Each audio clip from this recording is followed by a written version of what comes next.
컴퓨터로 누군가를 찾고 있는 한 여자. 세뮤얼 발드윈? 누구지? 절도범? 뇌물수수자? 뭐야, 무서운 사람인가? 아, 건축가. 여자는 그대로 흥신소에 연락해서 뒤를 밟아달라고 합니다. 아까 그 뇌물 준 사람이나 잡지 건축가는 왜? 아, 혹시 뭐 인테리어 관심 있으신 건가? 옛날에는 인스타 이런 거 없으면 뭐 이런 식으로 연락하고 했나? 그 사람이 누군데요? Real change. New city. 최근 아내를 잃고 아들과 단 둘이 남은 샘. 너무나 사랑했던 아내의 기억으로 괴로워하던 그는 아내와의 추억이 전혀 없는 시애틀로 이사를 갑니다. 그리고 때는 크리스마스 이브.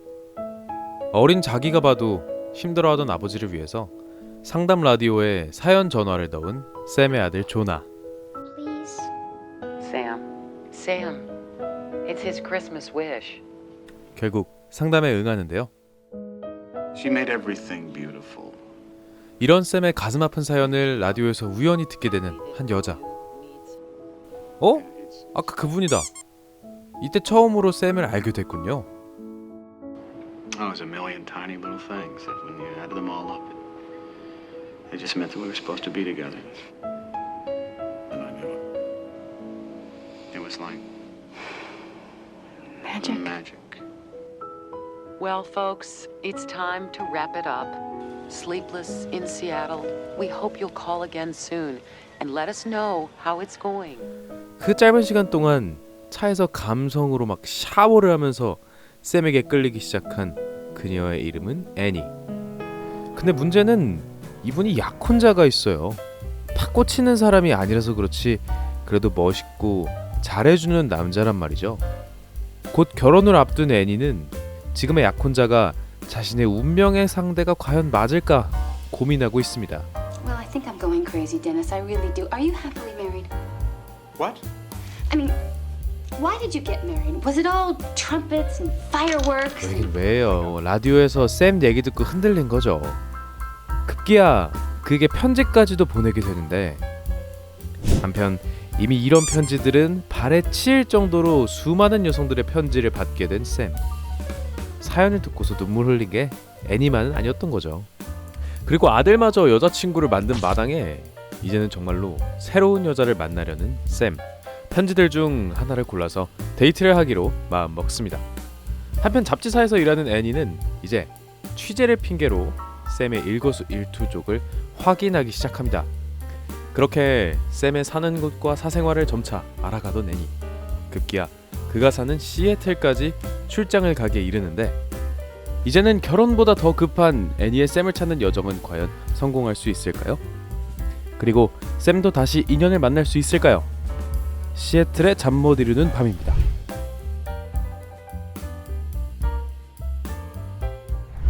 We're talking to Sleepless in Seattle. 오늘은 다른 이야기보다도 샘이 살던 영화의 주무대 시애틀의 이야기를 좀 해볼 겁니다. 시애틀은 워싱턴주에 있습니다. Where is Seattle? Right. 워싱턴주는 캐나다와 경계를 이루고 있는 주고요. 미국의 가장 북서쪽에 위치한 항구 도시입니다. 때문에 비와 안개가 많아서 날씨가 안 좋기로 유명한데요. 1년 중에 152일이나 비가 오는 도시이긴 하지만 사실 이 비 오는 날은 비가 0.01인치만 와도 카운트가 되는 날이고 시애틀에서 내리는 비는 대부분 부슬비라서 강수량이 많진 않습니다. 그리고 되게 우물한 날씨도 유명하지만 사실 봄과 여름에는 쨍쨍한 햇빛을 많이 볼 수 있고 심지어 가끔은 봄이 2월에도 시작이 됩니다. 유명한 건축물도 많습니다. 영화에서도 등장하고 세계적으로도 잘 알려진 스페이스 니들의 최고층 전망대는 도시의 전경을 바라보기 충분합니다. 185.5m의 높이로 우뚝 솟은 이 건축물은 1962년 세계 박람회를 기념으로 세워져서 이 도시의 상징으로 사랑받고 있습니다. That's what I'm trying to tell you. What women are looking for. Sex and a cute butt. So how's my butt? Not bad. Really? 또 바닷가에 자리 잡은 파이크 플레이스 마켓. 현지인들이나 이 도시를 찾는 여행객의 발길이 끊이지 않죠. 미국에서 지금까지 운영하는 파머스 마켓 중 가장 오랜 역사를 자랑하는 곳입니다. 장인의 치즈와 갓 구운 빵, 그날 잡아올린 신선한 해산물로 가득한 가파떼 사이를 걸어보세요. 그 다음 소개할 곳은 워싱턴 대학교입니다.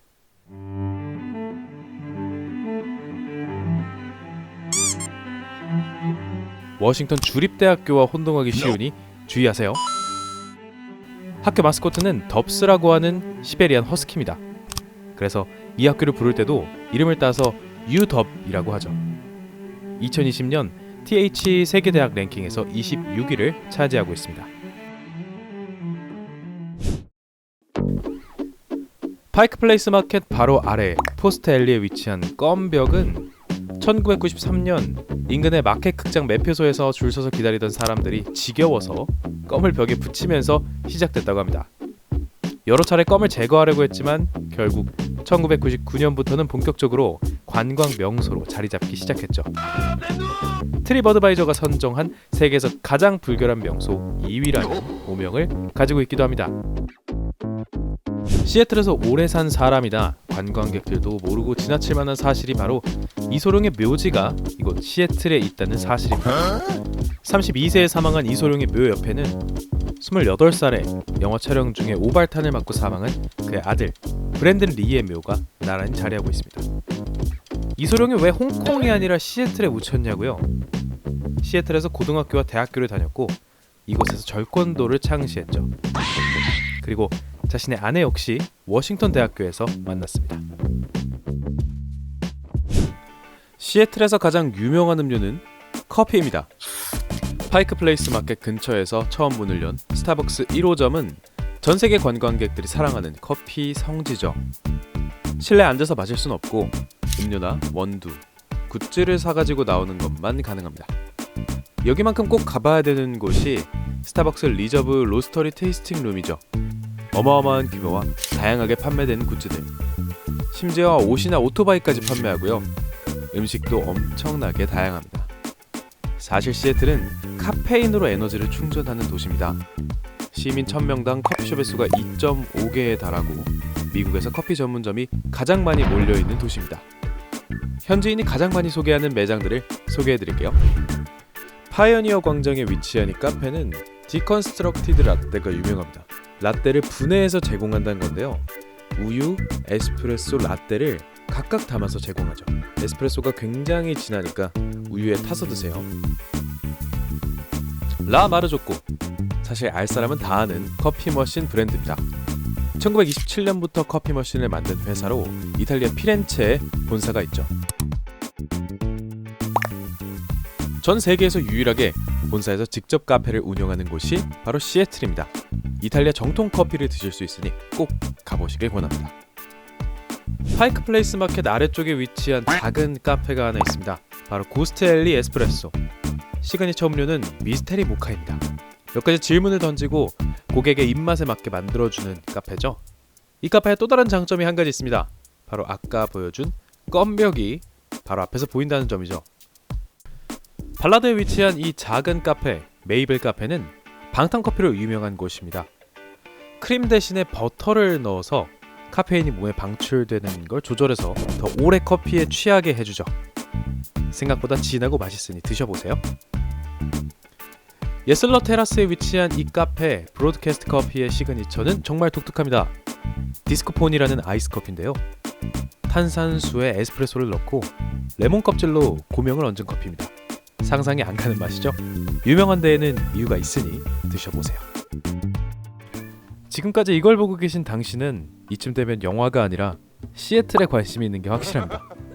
마지막으로 다시 영화 속 실제 장소들에 대해서 알아보죠. 톰 행크스가 살던 그 낭만적인 보트하우스는 레이크 유니온에 있습니다. 62평 정도 되는 넓은 집이죠. 집주인은 2014년 한국 돈으로 22억이 넘는 금액으로 이 집을 팔았습니다. 2018년에 더욱 편리하고 현대적으로 내부 인테리어를 했다고 합니다. 파이크 플레이스 마켓 안에 있는 해산물 요리 전문점 아테니안 시푸드 레스토랑은 영화에서 톰 행크스와 친구 제이가 조개찜과 맥주를 마시면서 이야기를 하던 곳이죠. 톰 행크스가 앉았던 자리엔 톰 행크스가 여기 앉았었다는 명판이 붙어있는 걸 볼 수가 있습니다.